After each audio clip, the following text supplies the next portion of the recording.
And we're back. So President Obama announces that that whole auto bailout thing has been working like a charm for us, and Detroit's back and better than ever. It was a good investment. Well, let's find out from a man who was on the other side of that investment. Yale King, thank you. You had a great little dealership. It was King Pontiac Buick Chrysler Jeep Twinkie dealership up in Longmont. How long did you have that? We did. We had that 4 years, and GM asked us to buy that in July of '05. And we were a 5-star Jeep dealer and a Mark of Excellence GM dealer. So business was good. Well, we were working through, obviously, the challenges of the decline, but we were making progress, and we were actually beating in our sales volume. As an auto dealer, do you get money from the dealership, from the auto manufacturers, when it's GM, Chrysler, Jeep? Do they own the store? Do they loan you the money for the store? Do they give you the store? Do they give you the inventory? What's the connection between Detroit and a dealership like yours? Well, that's one of the fallacies, and that we're actually proving right now in a federal case. We're a no cost to the manufacturer, absolutely zero cost. We pay for all of our cars. We pay for all of our advertising. Everything that we own, we pay for. We're a zero cost to the manufacturer. So in other words, for GM and Chrysler, when you were a Chrysler dealership, they didn't give you any money. You had to buy the property, buy the building, pay for the electricity, and then you had to buy the cars on hopes of being able to then sell the cars. Right. You own the inventory as well. We are the customer. The dealer is the customer to the manufacturer, whether it's Toyota or Chrysler, and that's something I want to share today, John, that Chrysler is not an American car company. Fiat owns Chrysler. And in the bankruptcy process, today, as of this date, Fiat owns approximately 56% of Chrysler, and the other 40%, 44% is owned by the UAW through a health care program. All right. So King Chrysler Jeep up in Longmont. It was King Jeep. King Jeep up in Longmont. Yeah. How's business doing right now? We don't. Our business was taken from us. What do you mean taken from you? Taken from us. It was terminated and given to another dealer down the street. I'm sorry, I don't understand.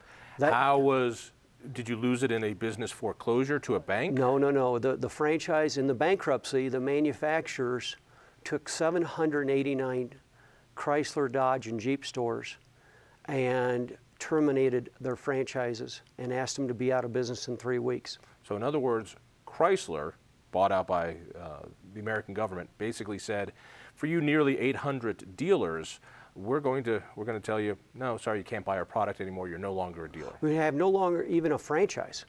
And as I had testified in our state here in Colorado, in which we received great overwhelming support on both the Senate and the House, we were able to get 2 bills passed, signed into law by Governor Ritter for this taking of private business. And now that last week, in fact, a federal judge has ruled that based on the 5th Amendment, that the government can't come in and take your business without due process and or compensation.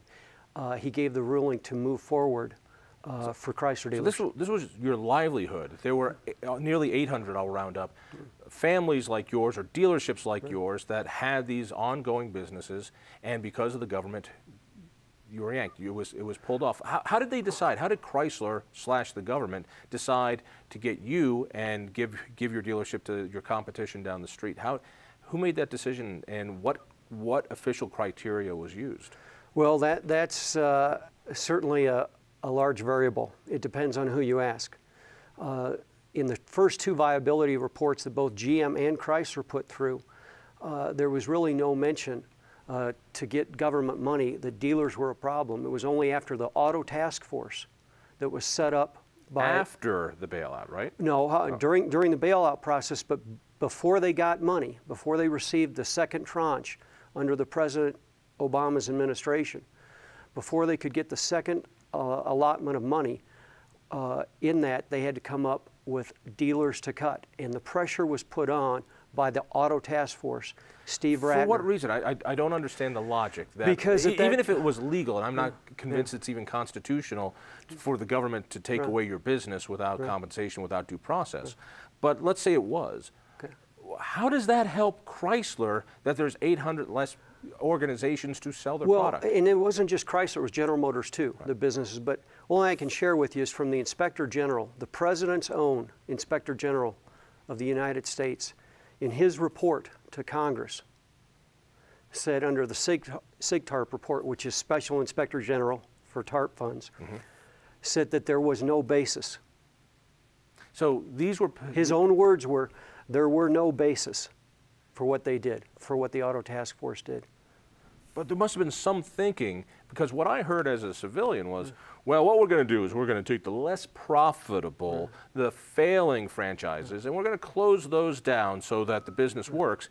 And therefore, I thought that, well, that Chrysler or GM owns these franchises. They don't, is what you're telling me. And were you failing? No, the whole point is, and if you read in the book, you'll see some of the largest, most successful dealers in the nation between General Motors and Chrysler were eliminated or wound down under General Motors. Eliminated in Chrysler and wound down in General Motors. Not at all. It was poor performance. Wound down meaning? That you had a period of time to get out of business over a period of time. Now, we'll still sell you cars and trucks to your dealership. No, they didn't sell them to us. Really? So you could sell off your inventory? Right, and so we went through an arbitration process to gain a number of dealers, and a number of GM dealers did gain their businesses back, but at a high cost. With Chrysler, they just shut us off. And as I testified, the big problem and why we received so much support throughout the nation and this state is they took our assets but left us with all our liabilities. Incredible. So, first of all, the book, Outraged, an incredible first-hand account. It's worth your read. When you said they took your assets but left you with liabilities, let me see if I got this. They took your assets, that is, they took the franchise. They took the franchise. Did you get to keep the cars that you had, the inventory? You don't have a franchise, you can't sell new cars. And they shut in 3 weeks, Chrysler was going to shut the warranty off and everything, and they did. But as a business, you owe mortgage on the property that you have. You have insurance you need to pay for. You've got employees you need to pay for. You've got utility bills you need to pay for. You got property tax you need to pay for. And those didn't go away. Those didn't go away, and that is the basis of the lawsuit. You don't take somebody's private business away influenced by the federal government in this nation. And that's what we saw. We saw an overreaching federal government that put its hands into the bankruptcy process and influenced it heavily, and then took people's private businesses and picked and chose who would have business and who wouldn't. So what I'm hearing is that while Washington is taking credit for saving this industry, really what they did is they gave favors to a politically connected group, the unions who work in Detroit, at the cost of people like you who then lost your businesses. So we propped this up and we slammed that down. Well, John, I can just speak to the fact that 789 stores were closed by Chrysler. I can also tell you that in the report in January, the Treasury report to Congress in this January reserved over $20 billion, not million, $20 billion in loss for the auto bailouts from what they gave to the old GM and old Chrysler. $20 billion. I want to understand this better, so help me out. I heard this week the president crowing when he was out in Michigan that we took the chance, we knew that the American workforce was great, so that's why we bailed out. You didn't hear anything about the numbers, did you, And then John? we heard it's working, they're paying back their loans, we saved this economy, we saved these unions, we saved these car companies.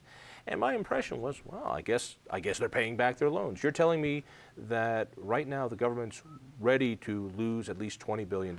I can tell you in the report that the Treasury Department gave to Congress, that over $20 billion is reserved from the original General Motors and the original Chrysler. And I can tell you this, General Motors is still owned 33% by the American taxpayer. right now the stock is trading around $26 a share. The taxpayer, the Treasury Department, needs about $53, $54 to come out, right roughly in that range. There's not 50,000 shares out, not 100,000 shares, not 100 million shares. There's 500 million shares of stock. Let me see if I got this, because these are numbers, so I want to make sure huge. I got it. We, the people, through the government, Yes. own 500 million shares of GM stock. And right now, GM stock is trading 26 bucks? Yeah, roughly $25, $26. But for us to have made that a good investment to get out what we put in, we the government need to sell that, not at 26 bucks, not at 27, but at, what did you say? 53. 53. Yeah, we need roughly $53 a share. The stock needs to double right. before we can even get out, and then plus inflation. So, and it's 500 million shares. Do the arithmetic for me. That's 20 billion? It's not quite that, but by the time you add on the money that they lost with old Chrysler, they lost $1.5 billion with old Chrysler. The point that I'm making is this was, when you say old Chrysler or old GM, you're talking about before the bankruptcy, before the bailout. They're in the bankruptcy process. Obviously, when you exit bankruptcy, they exited with no debt. I'll tell you this, that as a taxpayer, whether it's old GM or new GM, old Chrysler or new Chrysler, the American taxpayer has loaned billions and billions of dollars, and Treasury Department in the report to Chrysler has said they're going to lose approximately, or have reserved, $20 billion of loss regarding the auto bailout. All right, let me play devil's advocate. All right, let's assume that you didn't own your franchise, that your life wasn't ruined and your property seized by the government. Let's just assume that those 800... And the property wasn't seized. No, but you lost it. I mean, you had the... You still had a mortgage. We had the franchise taken, right. Which was the asset. Got about a minute left, so let me get to the tough question. But didn't it save the auto industry? Isn't it better that they were saved? If left to their own devices, would those manufacturers have failed and you would have gone out of business? I think there's several ways to answer that. First of all, there was a bankruptcy process already in place. United Airlines has been through it. We have a federal bankruptcy. The challenge that this brought is that the federal government had influence in the federal bankruptcy process. And you shouldn't pick and choose who's going to be a dealer and who's not. The marketplace takes care of that. If I don't do a good job, the marketplace will take it. There shouldn't be influence. The other thing to go along with that is that they could have done a loan after the bankruptcy process back to these companies to keep the federal bankruptcy process out of our federal. What a story. You got to read about it in the book, Outraged. Yale, thank you. Thank you. It's just a terrifying story. And if it could happen to your business, it could happen to your business or the business for which you work. Join me on Sunday nights at 5 p.m. on KHOW. Go to the Independence Institute webpage. That's independenceinstitute.org. See you next week.